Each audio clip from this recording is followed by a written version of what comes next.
में इस political science और पब्लिक एडमिनिस्ट्रेशन विभाग को जोड़ के बच्चों के साथ बन के आया।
नित्य सकारात्मक सोच रखने वाले ऊर्जावान माननीय कुलपति प्रोफेसर एसपी साहेब जी से सर अनुरोध करूंगा कि वे दीप प्रज्वलित कर कार्यक्रम का विधिवत शुरुआत करें। सर, भारतीय धर्म दर्शन में दीप का अपना अलग महत्व है। हमारे त्योहार, दैनंदिन पूजा पाठ सभी दीपक के साथ रीतिबद्ध होते हैं। प्रत्येक शुभ कार्य के पूर्व दीप प्रज्वलन की अनूठी परंपरा हमारे सनातन काल से चला आ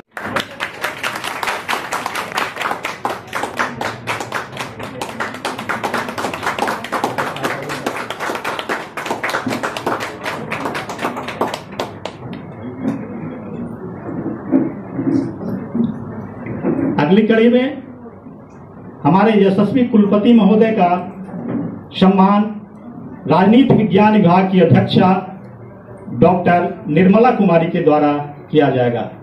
डॉक्टर निर्मला कुमारी अपने माननीय यशस्वी कुलपति का सम्मान करेंगे।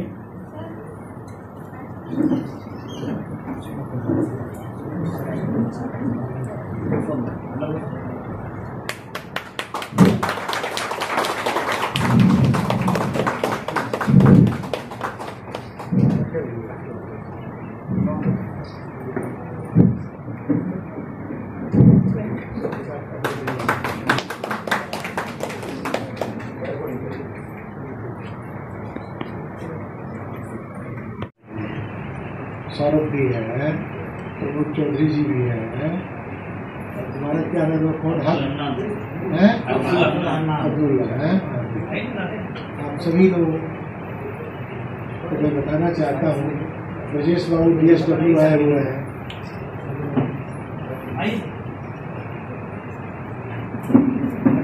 यह कार्यक्रम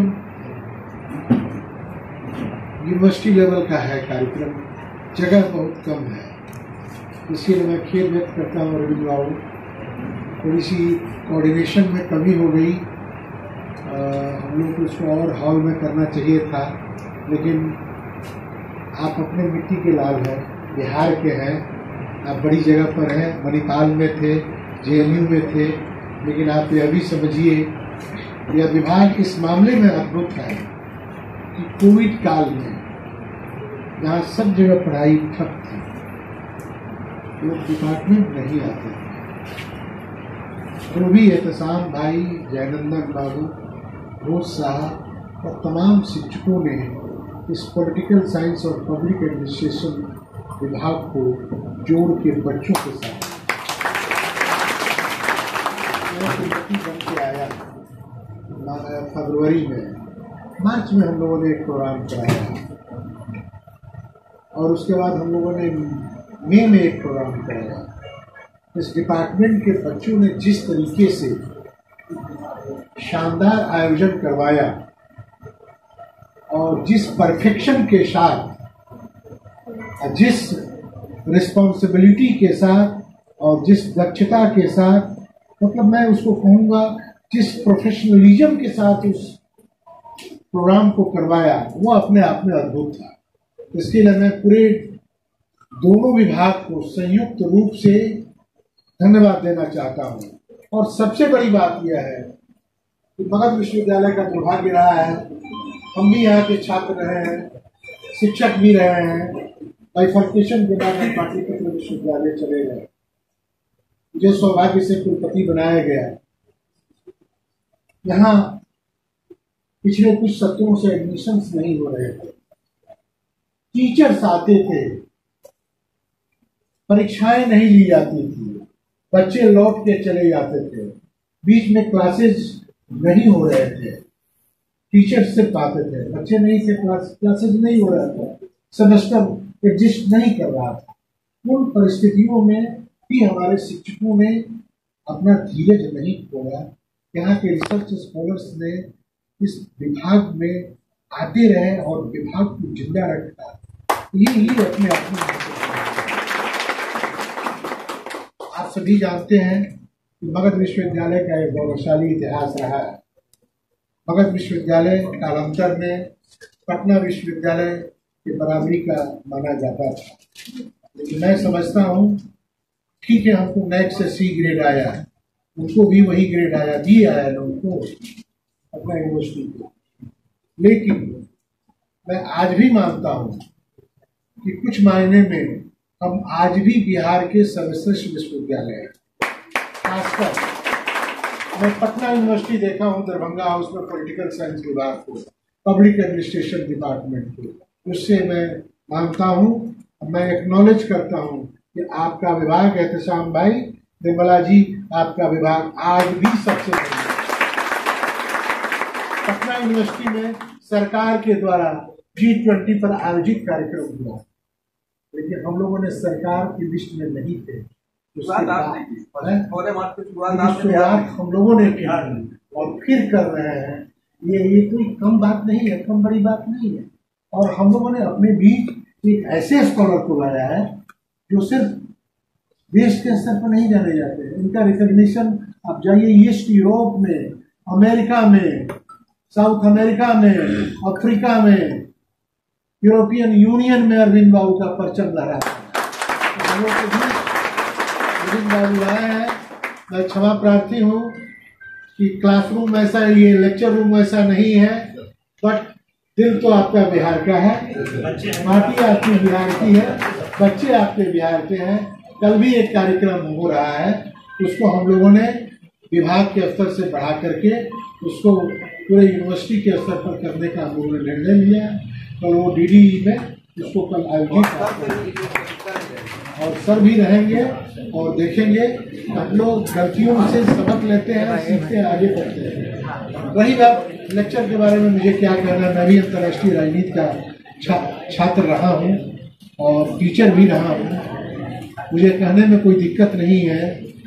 आज जितनी बढ़िया विदेश नीति प्रधानमंत्री मोदी की है, किसी भी समय में, किसी भी काल में, किसी भी प्रधानमंत्री का विदेश नीति इतना सफल नहीं। इस सच को स्वीकार करने में कोई दिक्कत नहीं है। आज देखिए, यूक्रेन का युद्ध हो रहा है, यूक्रेन और रसिया लड़ रहा है। यूरोप एक मोर्चे पर है, यूक्रेन के साथ है। अमेरिका एक मोर्चे पर यूक्रेन के साथ है और वहाँ इंडिया बार्गेनिंग करने की स्थिति में है। रसिया हमको पेट्रोल दे रहा है और उस पेट्रोल को हम उसको रिफाइन करके ऊंचे दाम पर यूरोप को बेच रहे हैं। और आज हम कहते हैं कि रसिया हमारा मित्र है, रूस हमारा मित्र है। उसको भी अमेरिका नहीं चाहते हुए स्वीकार कर रहा है कि अमेरिका के भी हम दोस्त हैं और रूस के भी हम दोस्त हैं, दोनों हमारे लिए बराबर हैं। तो सही मायने में आज जो गुटनिरपेक्षता की नीति अरविंद बाबू, जयवंदन बाबू, हम समझते हैं वो कागजी कार्रवाई एक थी। बातें बहुत हो गई, बहुत कही गई गुटनिरपेक्षता में, निष्कर्ष उसका कुछ नहीं निकला। जब भी विश्व में युद्ध हुआ तो कहीं न कहीं अमेरिका खड़ा रहा, रूस खड़ा रहा, गुटनिरपेक्षता सिर्फ बयानबाजी तक सीमित रहा। लेकिन आज हमको G20 का प्रेसिडेंसी मिला है, ये सौभाग्य की बात है।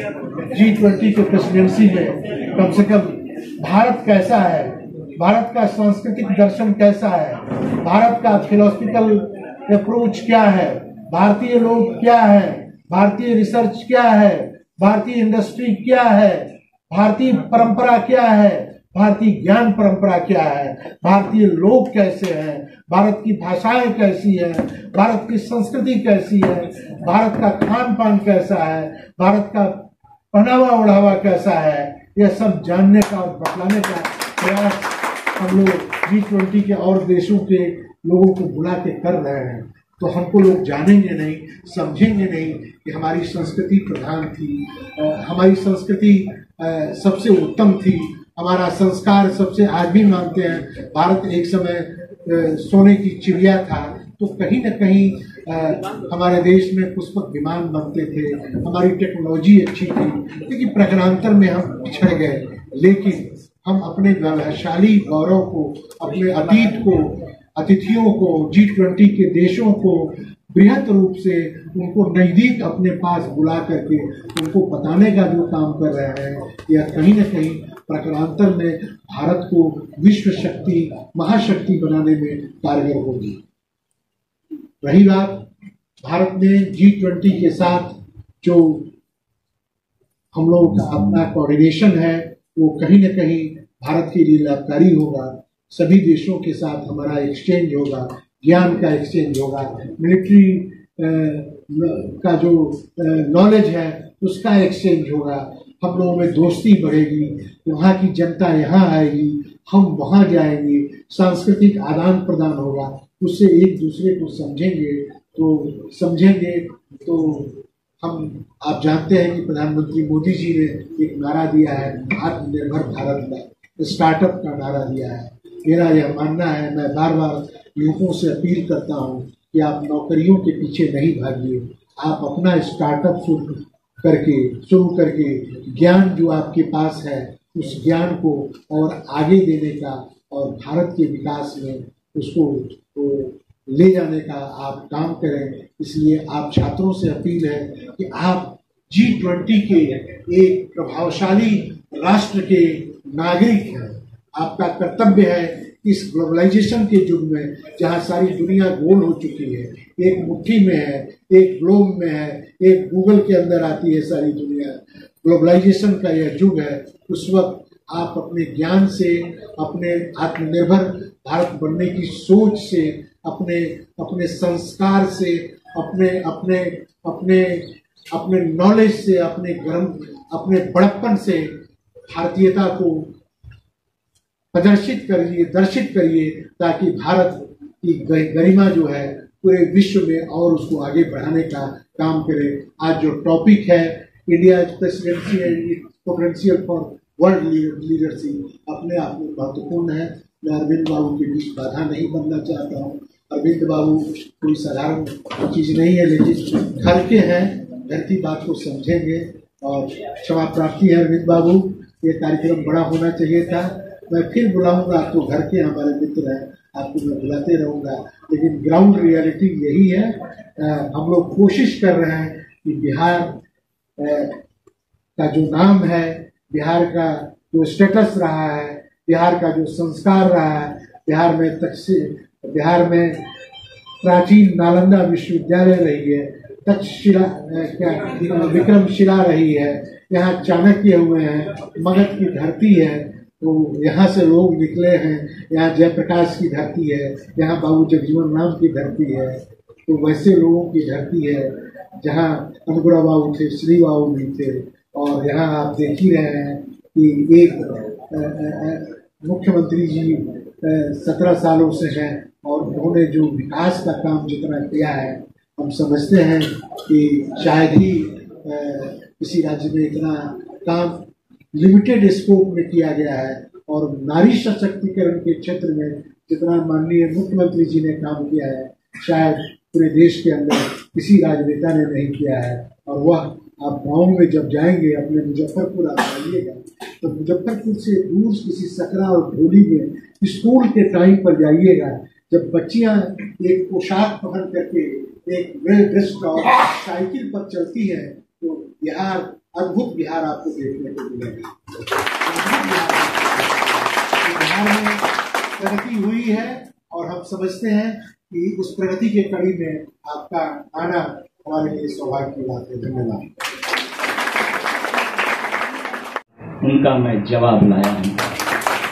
आपके दिलो दिमाग में जो जवाब खोज रहा है, जो प्रश्न कौन रहा है G20 प्रेसिडेंसी पे, उन सवालों का जवाब माननीय डॉक्टर अरविंद कुमार सर देंगे। लेकिन इनके पहले मैं ये चाहूँगा, थोड़ा अगर सब्र करें तो इनके बारे में मैं बड़ा लंबा इनका मैं पढ़ देता हूँ। Doctor Arvind Kumar is professor of United State studies at school of international studies, Jawaharlal Nehru University, New Delhi. Prior to his current assignment, he was professor and head at the Department of Geopolitics and International Relations at Manipal University. He has been conducting policy and academic research on strategic and international security issues in addition to his teaching since 1993. His research interests are in the field of strategic capability of China and Pakistan, nuclear doctrine and strategy, nuclear weapons and delivery system, India's internal security issues, ballistic missile defense, space security, global security issues, export control regime, and matter relating to India's foreign policy, Indo-US relations, and defense strategy and planning. He is formerly research faculty at the National Institute of Advanced Studies, Bangalore, and the Institute for Defense Studies and Analysis at New Delhi. He was a visiting fellow at the Henry L. Simon Center, Washington, D.C. He was a postdoctoral fellow at the Sandia National Laboratory, USA, and a visiting research scholar at the Institute of International Studies at Stanford University. He was APISA and IDSS fellow at the Institute for Defense and Strategic Study at Nanyang Technology University, Singapore. He was appointed as the visiting fellow at the University of New South Wales, Sydney for 3 years period. He has number of publications to his credit in journal, edited volume, magazines and newspapers. He was the co-editor of a volume titled Science and Technology to Counter Terrorism, published by National Academic Academies Press, Washington DC. His more recent publication is... You are aware about this, and in that context, this presidency has come. So पूरे विश्व में हो क्या रहा है कि भारत से एक अपेक्षा है कि भारत कैसे इसका समाधान निकाले, और भारत में समाधान निकालने की जो कैपेसिटी है वो कैसे उभर कर आए और पूरे विश्व में एक कॉन्सेंसस तैयार करें। इस पर मैं चर्चा करूंगा, और इसके पहले उस पर मैं चर्चा करूं, मैं आपको ये बताऊंगा कि G20 का गठन क्यों हुआ था, और G20 का गठन के पीछे जो मैंडेट थे वो मैंडेट अचीव हुए कि नहीं हुए। द्वितीय विश्व युद्ध चल रहा था, और उसी विश्व युद्ध के दौरान अमेरिका सोचा कि जब ये युद्ध खत्म होगा तो विश्व की जो आर्थिक स्थिति होगी वो कैसी होगी। Because as you know that the US was not a seat of power then. The seat of power was residing especially with Germany, with Japan and other centers of power. The allied powers were no more existing as the seat of power, the central power. तो उसमें इनको चिंता था कि तो विश्व युद्ध खत्म होगा तो कैसे भू राजनीति बनेगी, कैसे भू आर्थिक स्थिति को समझा जाएगा। उसमें क्या हुआ, इन्होंने एक कॉन्फ्रेंस बुलाया, एक जगह का नाम है ब्रेटन वुड्स की जगह का नाम है, वो अमेरिका में है, न्यू हैम्पशायर में है। तो एक बुलाया उन्होंने, एक मीटिंग बुलाया, और ये बात को रखा उन्होंने, अमेरिका लीड लेकर बात रखा कि कैसे विश्व राजनीति को संभाला जाएगा, कैसे वो जो आपका इकोनॉमिक स्थिति जो पूरे विश्व का होगा उसको कैसे इनफैक्ट समझा जाएगा, कैसे उसका समाधान निकाला जाएगा। तो उस ब्रेटन वुड्स कॉन्फ्रेंस में two institutions really emerged, and these two institutions were called the World Bank and the International Monetary Fund. ये दोनों जो इंस्टीट्यूशन था इनका एक स्पेसिफिक मैंडेट दिया गया था कि कैसे वो इंटरनेशनल इकोनॉमिक कॉपरेशन को बढ़ाएंगे। लेकिन हुआ क्या, ओवर द पीरियड हुआ क्या, दैट द वर्ल्ड बैंक 11 तक पहुंच जाइए तो जगह मिलेगी। कल काफी भीड़ रहेगी, भारी भीड़ रहेगी, पूरे विश्वविद्यालय के रहेंगे।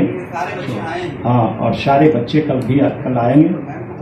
और हाँ मैम, आप अपने स्कॉलर को नोटिस कर दीजिए ताकि बहुत स्टूडेंट हो, ताकि वो भी आए, क्योंकि बहुत सारे स्कॉलर का उस टॉपिक से रिलेटेड बहुत सारे स्कॉलर हमारे हैं अमेरिका से। आपकी परमिशन से मैं कुछ बोलना चाहता हूं। जी हाँ, कल का जो लेक्चर होगा सभी के लिए बहुत महत्वपूर्ण लेक्चर होगा, बहुत महत्वपूर्ण लेक्चर, बहुत अच्छा लेक्चर होगा। और ये किसी भी बात के आपने इकोनॉमिक्स के हैं, सोशियोलॉजी के हैं, पॉलिटिकल साइंस के हैं, सब साइंस एंड टेक्नोलॉजी के हैं, सब विभाग बना हुआ होगा, ताकि ये कोई एक क्वेश्चन नहीं होता है किसी देश में, उसका social dimension, economic dimension, political dimension, foreign policy dimension, science and technology dimension अच्छे समझना होता है। इसलिए आप लोग जरूर उसमें आए, और काफी मात्रा में आएंगे तो अच्छा होगा, इंट्रैक्शन अच्छा होगा। हम लोग उनको रिक्वेस्ट करेंगे आपके नाम बोलने के लिए, एंड 45 मिनट्स की बने। और मीडिया बंधु से भी निवेदन है कि कल आप डीडी में राधा कृष्ण सभागार में आइए। और एक और सूचना कि 3rd Bihar social science Congress में जिन बच्चों ने बहुत अच्छा काम किया था, विभाग की ओर से नहीं, वाइस चांसलर सभी बच्चे नहीं आए हैं। हम चाहते हैं कि सब बच्चे एक साथ आए और सबको सम्मानित किया जाए।